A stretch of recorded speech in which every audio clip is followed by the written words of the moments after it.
Cacao en Côte d'Ivoire, le milliard qui disparaît. Pourquoi les producteurs sont en danger? Telle est la question qui est posée. Donc, imaginez produire la matière première qui permet de fabriquer l'un des produits les plus consommés au monde.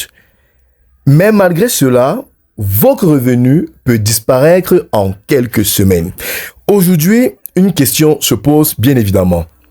Comment un pays qui produit environ 2 millions de tonnes de cacao peut-il se retrouver face à une crise où les producteurs s'inquiètent de leurs revenus?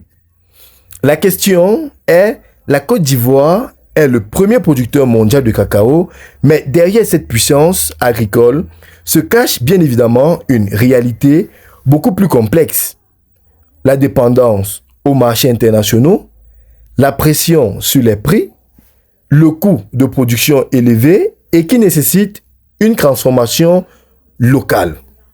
Alors dans cette vidéo, nous allons analyser pourquoi les prix du cacao peuvent monter puis chuter brutalement, combien d'argent circule réellement dans cette filière, pourquoi le producteur n'est pas toujours celui qui profite le plus et surtout, quelles stratégies peuvent permettre aux planteurs de gagner leur argent. Bonjour, bonsoir, si tu es nouveau sur la chaîne, laisse-moi te la présenter en quelques secondes. Elle s'appelle Conseil agronomique Bar Agronomic Council et elle fait exclusivement dans la proposition des solutions s'agissant de la production animale, végétale et de la transformation agroalimentaire. Donc si tu as une question ayant trait aux différentes spéculations que je viens d'évoquer, n'hésite pas à me le faire savoir en commentaire et je me ferai un plaisir de te répondre. D'ici là, garde la même niaque pour la thématique qui t'est proposée aujourd'hui. La suite, c'est maintenant. Le cacao en Côte d'Ivoire. Le milliard qui disparaît. Pourquoi les producteurs sont en danger? Alors, il faut comprendre que le cacao est un géant économique mais fragile. Elle représente une place stratégique dans l'économie mondiale du cacao. Et ici, nous parlons bien évidemment de la Côte d'Ivoire. Donc, des millions de personnes dépendent directement ou indirectement de cette culture. Mais le problème est simple. Produire beaucoup ne veut pas forcément dire gagner beaucoup. Le cacao ivoirien est vendu dans un marché mondial où les prix sont influencés par les stocks internationaux, la demande des industriels du chocolat, les spéculations financières et même les conditions climatiques dans les pays producteurs. Autrement dit, le planteur travaille dans son champ, mais une partie importante de son revenu dépend des décisions prises sur des marchés internationaux. Pourquoi donc les prix ont explosé avant de connaître une correction? Il faut savoir que ces dernières années, le marché du cacao a connu une période exceptionnelle. Les problèmes climatiques, les maladies des vergers et les tensions sur l'offre mondiale ont créé une forte pression sur les prix. Résultat, le cacao est devenu une matière première très recherchée, mais lorsque les prix montent très rapidement, cela attire aussi les investisseurs et les spéculateurs. Et quand le marché change de direction, la correction peut être brutale. C'est ce qui explique pourquoi une filière peut passer d'une période de richesse apparente à une période d'incertitude. S'il faut parler des producteurs, si véritablement ils parviennent à gagner avec un cacao cher, nous allons parler ici d'argent. Un producteur regarde une chose. Combien reste-t-il réellement dans sa poche après une campagne?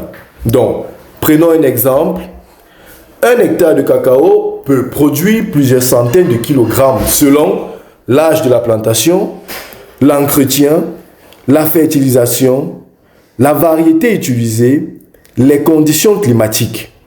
Mais derrière chaque kilogramme vendu, il faut retirer la main-d'œuvre, les traitements phytosanitaires, l'entretien du verger, le transport et même les investissements futurs. Donc, un prix élevé du cacao ne garantit pas automatiquement une grande rentabilité. La vraie question devient: quelle est la productivité du champ et combien coûte réellement la production? Donc, les prix garantis et la nouvelle réalité du marché. Il faut savoir que en Côte d'Ivoire, le système repose sur un prix garanti aux producteurs. Pour la campagne principale, prenons 2025-2026, le prix Bourg-Champ annoncé a atteint 2800 francs, kilogramme bien sûr, et un niveau historique selon les autorités. Mais la difficulté actuelle vient du décalage entre le prix garanti localement et l'évolution du marché international. Donc, quand les prix mondiaux baissent fortement, toute la chaîne commerciale subit une pression. La question devient alors: comment protéger le revenu du producteur tout en gardant une filière compétitive? Nous n'allons pas parler de ça sans toutefois faire allusion au plus grand défi du cacao ivoirien. Il faut savoir que le problème principal n'est pas seulement de produire.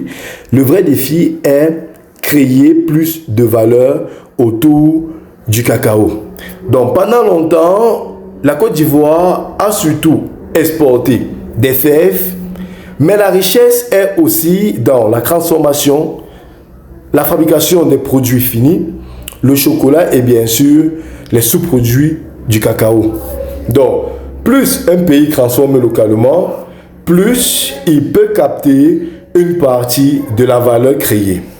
Donc, quelles sont ici les solutions pour les producteurs? Nous allons dire qu'aujourd'hui, un producteur moderne doit réfléchir comme un entrepreneur. Et les stratégies sont les suivantes. Bien sûr, il faut augmenter la productivité. Donc, un verger peu productif peut devenir un véritable frein financier. En second point, il s'agit ici de réduire les pertes. Donc, une mauvaise fermentation ou un mauvais séchage peut réduire la valeur du cacao. Et également, il faut diversifier les revenus. Donc, après avoir associé le cacao avec d'autres activités agricoles, on peut réduire évidemment les risques. Également, une autre stratégie est bien sûr de se regrouper. Donc, les coopératives fortes peuvent mieux négocier et investir, puis accéder au marché. Donc, nous allons dire ici que le cacao reste une richesse immense pour la Côte d'Ivoire.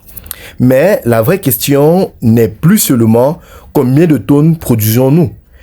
La vraie question est: combien de richesses chaque producteur arrive-t-il réellement à créer avec cette culture? Parce qu'un pays peut être premier producteur mondial et pourtant devoir encore améliorer la façon dont cette richesse est repartie. Si vous êtes producteur, entrepreneur agricole ou simplement intéressé par l'agriculture africaine, abonnez-vous. Ici, nous analysons les opportunités, les risques et les stratégies pour transformer l'agriculture en véritable source de revenus. D'ici là, portez-vous bien et à bientôt pour une autre séquence de vidéos.